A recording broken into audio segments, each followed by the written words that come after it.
नमस्कार दोस्तों, फिर से एक बार हाजिर हूँ मैं एक नई कहानी के साथ। मैं हूँ राज, आप देख रहे हैं हाईवे 33। आज की कहानी साउथ इंडिया की एक ट्रक ड्राइवर मुरली जी का है। तो चलिए कहानी की ओर। लेकिन जो दोस्त मेरे चैनल पर नए जुड़े हुए हैं वो हमारे चैनल को सब्सक्राइब कर लें, लाइक कर लें, शेयर कर लें, जो भी बटन है दबा दें। तो चलते हैं हम कहानी की ओर। मैं हूँ मुरली। मैं एक कंपनी में ड्राइवर के पद पर काम करता हूँ। मुझे कंपनी में करीब 5 साल काम करते हो गया। हमारी कंपनी गांव-गांव में हाई टेंशन का लाइन का काम करती है और उसका आंध्र प्रदेश में हैदराबाद के पास में एक गांव में काम चल रहा था। शाम के टाइम में हमारे जो सुपरवाइज़र थे ऑफिस के बोले, मुरली आपको आज ट्रक गोदाम से लेकर के जाना पड़ेगा। जहां अपनी साइट चल रही है ना, वहां पर कुछ सामान का सुबह में ज़रूरत है, तो रात में ही आपको ड्रॉप करना पड़ेगा। मैंने बोला कोई बात नहीं सर, मैं चला जाऊंगा। मैं शाम को पहुंच गया वहां पर गोदाम के पास में, ट्रक लोड करवाया और 9 बजे के इंतज़ार करने लगा कि 9 बजे के बाद में शहर में नो एंट्री खुलती है। जब नो एंट्री खुल गई तो हम वहाँ से ट्रक को स्टार्ट किया और जहाँ जाना था जिस साइड पर, उसका एड्रेस हमारे पास में था, वहाँ का साइड इंचार्ज का नंबर था और गूगल का लोकेशन वो भी था। मैंने अपने मोबाइल में लोकेशन डाल लिया और लोकेशन के अनुसार ही चलता रहा। मैं करीब रात को करीब जिस जगह था हमें जाना था, वहाँ एक रोड दिखा रहा था गूगल कि इस रोड पर हमें मुड़ना है, लेकिन रोड कुछ हमें ठीक नहीं लग रहा था। उसमें लाल लाल से निशान, जैसे रोड ब्लॉक हो या ट्रैफिक हो, लेकिन रात में कुछ डाउट सा लग रहा था हमें वो गूगल मैप देख करके। मैंने उस जगह पर अपनी गाड़ी रोक ली। मैं देखा आजू बाजू में एक जगह पर लाइट नज़र आ रही थी। घड़ी में देखा रात को 1 बज रहे थे। मैं देखा वो ढाबा है, राजस्थान ढाबा लिखा हुआ था। तो मैं चला गया ढाबे वाले के पास में। मैंने पूछा, भैया इस गांव में जाना है हमें, तो किधर से रास्ता है? बोला, भैया जो आप आगे देख रहे हो ना, जहाँ से राइट साइड में रोड मुड़ रहा है, पतला सा रोड, वही आपको जाएगा और यहाँ से करीब 1 घंटा आपको लगेगा जाने में, कि रोड थोड़ा बीच बीच में ख़राब भी है। यानी ठीक है भैया, बहुत बहुत धन्यवाद। अच्छा बताओ, आपके पास में कॉफ़ी चाय वगैरह कुछ मिल जाएगी इस टाइम? बोला, भैया कॉफ़ी तो ख़त्म हो चुकी है और चाय है, बोलो तो मैं चाय बना दूँ। नहीं कोई बात नहीं, चाय बना दो, आप चाय पिला दो। फिर मैं कुछ उनसे पर्सनल बातें करने लगा कि आप राजस्थान के यहाँ पर कितने दिनों से हो? बोला, हमें 20 साल हो गया बाबू, और मुझे यहीं पर रहते हुए अब तो मैं साउथ इंडियन कहीं बन गया हूँ, मुझे सब यहाँ का भाषा आता है। नहीं बहुत अच्छी बात है जी। फिर वो चाय बना कर दिया हमें। बोला, बिस्कुट लाऊं? नहीं बिस्कुट नहीं, बस चाय से काम चल जाएगा हमारा। चाय पी करके पैसे दे करके उनको मैं अपना गाड़ी लेकर के वहाँ से उसी रास्ते में मुड़ गया। थोड़ी दूर चलने के बाद में एक छोटा सा कस्बा मेरे को नज़र आया।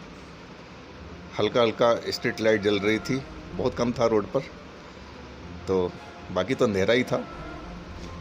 मैंने देखा एक स्ट्रीट लाइट के पास में एक लड़की हाथ दे रही थी। वो बहुत परेशान सी लग रही थी। मेरे मन में आया कि मैं लड़कियों के चक्कर में नहीं फंसता हूँ, पता नहीं क्या हो जाए, तो मैं इससे बहुत घबराता हूँ। मेरा मन कर रहा था कि मैं गाड़ी को ना रोकूं, लेकिन पता नहीं क्या दिमाग में आया, मैंने ब्रेक लगा दिया। तब तक वो लड़की मेरी साइड में आ गई। बोली, बाबू से मेरे को आगे जाना है। नहीं कहाँ जाओगी? तो भी उस गांव का नाम बताई जहां मुझे साइड पे जाना था। से यानी कि इस रात में वहाँ वो कुछ अर्जेंट है, यानी कि आप यहीं रहती हो? बोला, हाँ यहीं पर मेरा ससुराल है और मैं अपने मैके जा रही हूँ माँ के पास में। मैंने बोला ठीक है आ जाओ।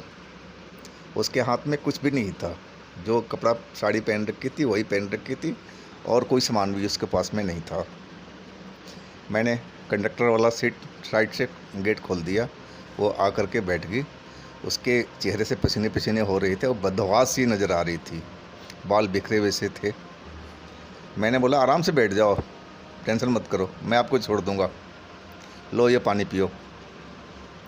मैंने पानी का बोतल उसका पकड़ा दिया, पानी उसने पिया।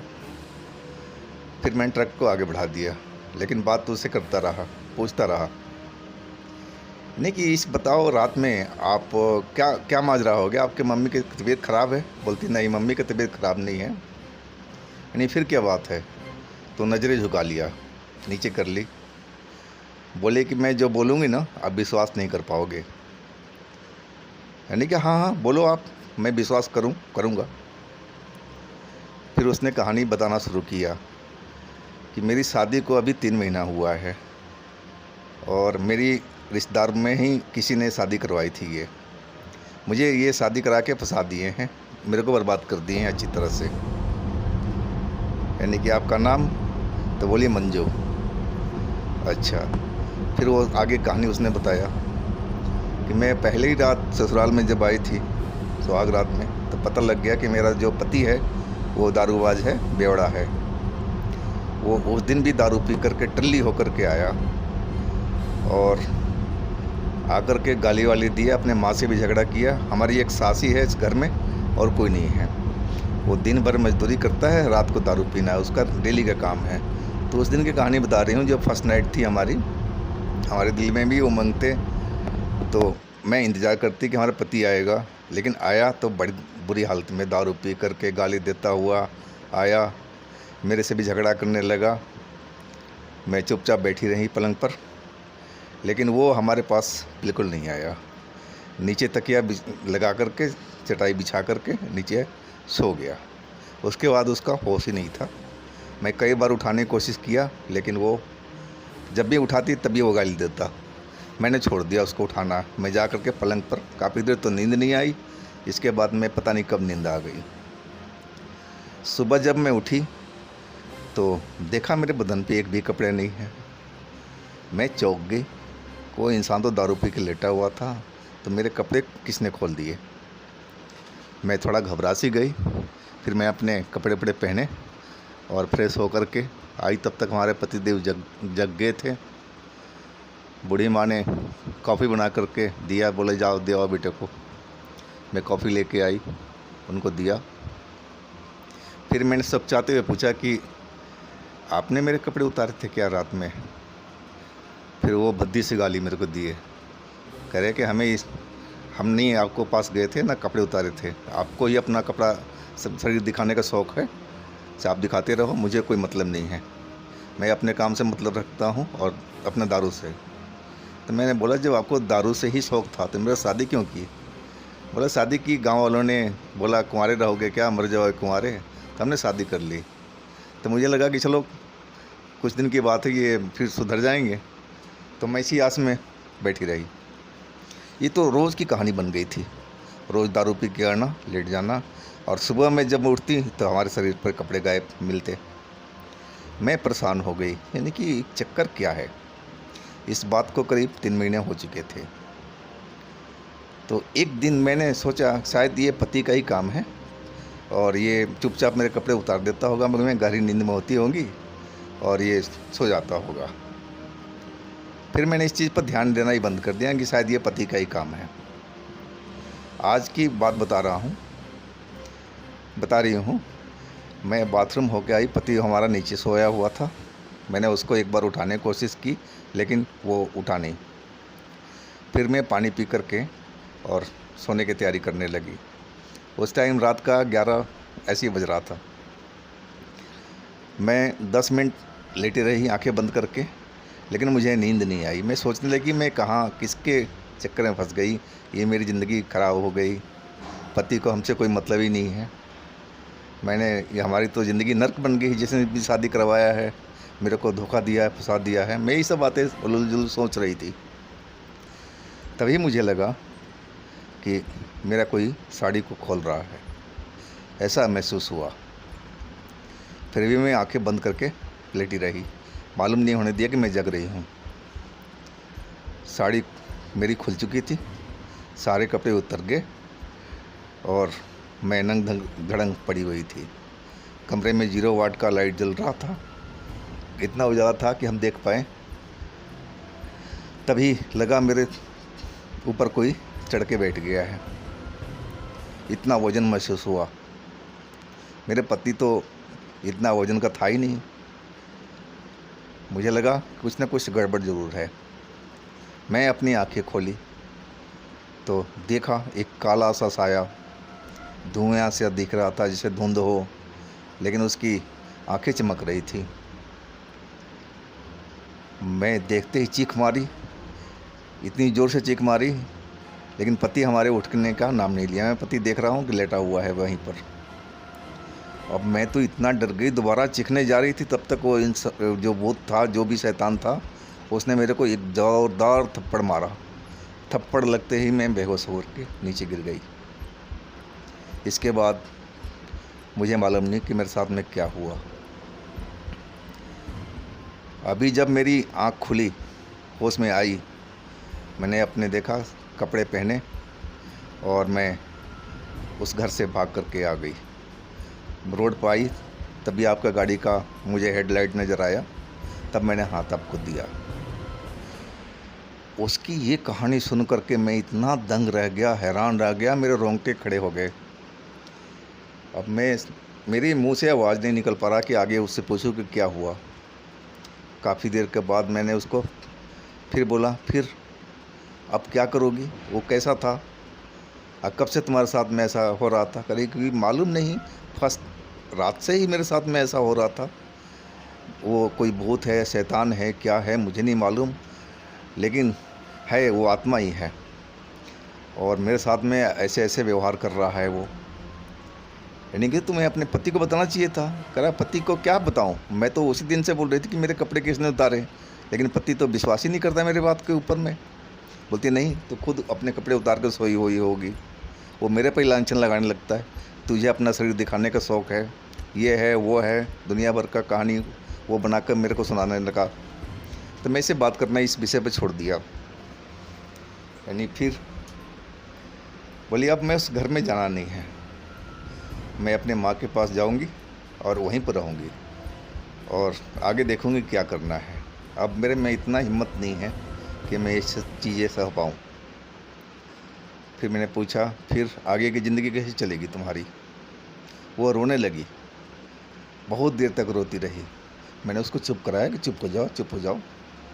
फिर मैं दोबारा उसको पानी का बोतल दिया, पानी पियो और आराम से रहो।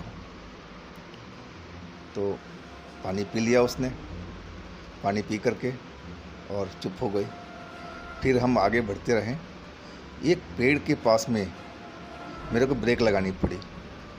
मैंने एक बड़ा सा काला साया रोड पर खड़ा हुआ नज़र दिखा। उसकी आंखें एकदम चमक सी रही थी। मैंने ये साया यहाँ भी आ गया। मैंने फटाफट ब्रेक लगा दी। तभी वो लड़की देखी रोड के साइड में जहाँ हेडलाइट मेरी गाड़ी की पड़ रही थी। बोला हाँ यही है वो, यही है वो, देखो अब मेरे सामने खड़ा हो गया है, अब मुझे जाने भी नहीं देगा ये। अब मैं भी एकदम डर गया, मेरे मुंह से आवाज़ नहीं निकल पा रही थी। यानी कि अब क्या करूं। अब हम चुपचाप गाड़ी में ही बैठे रहे। इंजन स्टार्ट था, हेडलाइट जल रही थी। वो साया कभी गाड़ी के साइड में आता था, कभी उधर जाता था, कभी बैक साइड में आ रहा था, लेकिन गाड़ी में उसने छूने की हिम्मत नहीं की। मैंने इस चीज़ को नोटिस किया कि हमारे गाड़ी में माता रानी का तस्वीर लगा हुआ था और हम पूजा करते थे सुबह शाम, जब भी मौका मिलता था उनको ध्यान लगाता था। तो हमारी गाड़ी में वो टच नहीं कर पा रहा था। तब वो लड़की बोली कि हम लोग यहाँ से निकलना चाहिए, नहीं तो ये साया कुछ भी कर सकता है, अब देखो हमें जाने नहीं दे रहा है। यानी कि अब मैं कैसे निकलूँ, वो तो आगे आके खड़ा हो जाता है। तो लड़की बोली आप चलो, निकालो यहाँ से। फिर वो रोने लगी, नहीं कि रो मत रो मत, मैं कुछ करता हूँ। गाड़ी मेरे स्टार्ट थी, मैंने गियर में डाला, तभी देखा साया सामने खड़ा था। मैंने फुल स्पीड में ट्रक को दौड़ा दिया और साया देखते देखते हवा में गायब हो गया। मैं गाड़ी लेकर निकल लिया वहाँ से। इसके बाद हम बैक मिरर में देखते रहे, लेकिन साया वो नज़र नहीं आया। डर के मारे बहुत बुरा हाल था, पसीने पसीने हुए पड़े थे हम लोग। उसके बाद लड़की से पूछा, नहीं तुम्हारा मम्मी है घर पर और कौन कौन है? बोले मम्मी है और भाई है। नहीं ठीक है, आप घर जाना, लेकिन कल किसी ज्ञानी से, कोई बाबा से आप ज़रूर मिलो, है कि ये साया आसानी से आपका साथ नहीं छोड़ने वाला है। जिससे मुझे दिख रहा है ये आपको देखो कहाँ तक पीछा करता हुआ आया है। बोली हाँ, मैं यही सोच रही थी, मैं किसी बाबा के पास में जाऊंगी और देखते हैं क्या होता है। फिर मैं बोला कि देखिए, हमारा आप नंबर ले लो, अगर कोई और भी ज़रूरत पड़े तो आप मुझे बेझिझक बताइएगा। उसने मुंडी हिला दी। फिर मैंने कागज़ पर लिख के अपना नंबर उसको दे दिया। वहीं किसी चीज़ की भी ज़रूरत हो आप मेरे को फ़ोन कीजिएगा, मैं जहाँ तक हो सकूँगा आपका मदद करूँगा। उसने फिर मुंडी हिला दी। लड़की बहुत सुंदर थी और सब भाषा बोल रही थी और चालाक भी थी, तेज भी थी और गृहस्थी संभालने वाली वो औरत थी, मुझे लगा अपने दिल में। तो थोड़ा सा उसकी तरफ हमारी चाहत बढ़ गई। फिर मैं बोला चलो आपको मम्मी के घर पर मैं छोड़ के आता हूँ। मैं गाड़ी लेके उसके रोड पर गया। रोड पर से पतली सी गली थी, मैंने गाड़ी वहीं खड़ी की। रात को हम उस गली में गए। उसने जाके दरवाज़ा खड़काया अपने मम्मी का। मम्मी अचानक उसको आता देख हड़बड़ा गई, क्या हुआ बेटा, क्या हुआ बेटा? फिर बोली अंदर तो आने दो। फिर उसने दरवाजे पर हटी, वो अंदर गई। बोले आप भी अंदर आ जाओ। नहीं नहीं मैं चल रहा हूँ। बोलती नहीं नहीं आ जाओ। फिर अंदर गए हम। फिर उसने अपनी मम्मी को सारी कहानी बताई। फिर वो बोला कि अगर ये नहीं होते तो साया मेरे को आने नहीं देता। जो भी है, भूत है, पिशाच है, शैतान है, क्या है मुझे नहीं पता। फिर मैं भी उनकी मम्मी को पूरी बात समझाई कि देखिए कल जा कर के दिन में आप कोई तांत्रिक हो, कोई बाबा हो, उनसे जाके मिलिए और अपना लड़की को बचाइए। मम्मी उनकी रोने लगी। नहीं कि रोने धोने से तब तक उनका भाई भी उठ गया। मैं भाई को भी समझाया कि देखो ऐसी ऐसी बात है और इसमें डरो मत, डरने से बात नहीं होगी। कल जाकर बाबा से मिलो आप किसी से और कुछ करो अपनी बहन के लिए। बोला हाँ मैं छोड़ूंगा नहीं। और उसको गाली देने लगा अपना जीजा को कि उसकी इतनी हिम्मत, हमारी बहन के साथ में ऐसा किया। फिर बहन को बोला तुम्हें बताना चाहिए ना था। बोलिए मेरे पास में फ़ोन नहीं था, मैं कैसे बात करूँ। मैं समझा कि कुछ दिन में चलो दारू पी रहा है, कोई बात नहीं, संभल जाएगा, ले तो संभलने का नाम ही नहीं लिया। फिर मैं बोला मैं निकल रहा हूँ जी, हमें लेट हो रहा है क्योंकि हमें अब माल वहाँ पर अपना छोड़ना है गोदाम पर। बोला ठीक है मैं चाय बना देती हूँ। उसकी मम्मी बोली, मैंने कि नहीं रहने दिया। नहीं नहीं बेटा चाय पी के जाना। वो चाय बिठा करके ले आए, मैं चाय बना ले आई। मैं चाय पिया। फिर वो लड़के से दोबारा बोला कि जो भी आपको लगे कि तकलीफ़ है तो आप मेरे को फ़ोन ज़रूर करना, मैं आ जाऊँगा आपके पास में। वो भी मेरा इशारा समझ गई कि हमारी प्रति उसकी चाहत है। उसने हल्की सी मुस्कुरा दिया। इस बात को अब 2.5 साल होने जा रहे हैं। अब वो लड़की जो मंजू थी वो हमारी कानूनतः पत्नी है और तलाक लेकर के हमने बाकायदा कोर्ट में शादी किया है और मेरी एक सुंदर सी गुड़िया बेटी है और हमारा परिवार सुखी परिवार है एक। तो भूत प्रेत दोस्तों होता है, भगवान है तो शैतान भी है, ये लोग कहते हैं और मैंने तो प्रत्यक्ष रूप में देखा है। मैं इस घटना को तो कभी ज़िंदगी में बोल नहीं पाता। तो आज की कहानी बस इतना ही और आशा है कि आपको कहानी पसंद आई होगी। और जो हमारे चैनल पर नए हैं कृपया हमारे चैनल को सब्सक्राइब कीजिएगा, लाइक कीजिएगा, शेयर कीजिएगा, कमेंट ज़रूर कीजिएगा कि कहानी आपको कैसी लगी। और हाँ दोस्तों, आपके पास भी कुछ ऐसी कहानी हो तो कृपया हमें ज़रूर शेयर कीजिएगा। तो चलिए हम फिर मिल लेंगे एक अगली कहानी में। तब तक के लिए सबका खैर, गुड नाइट।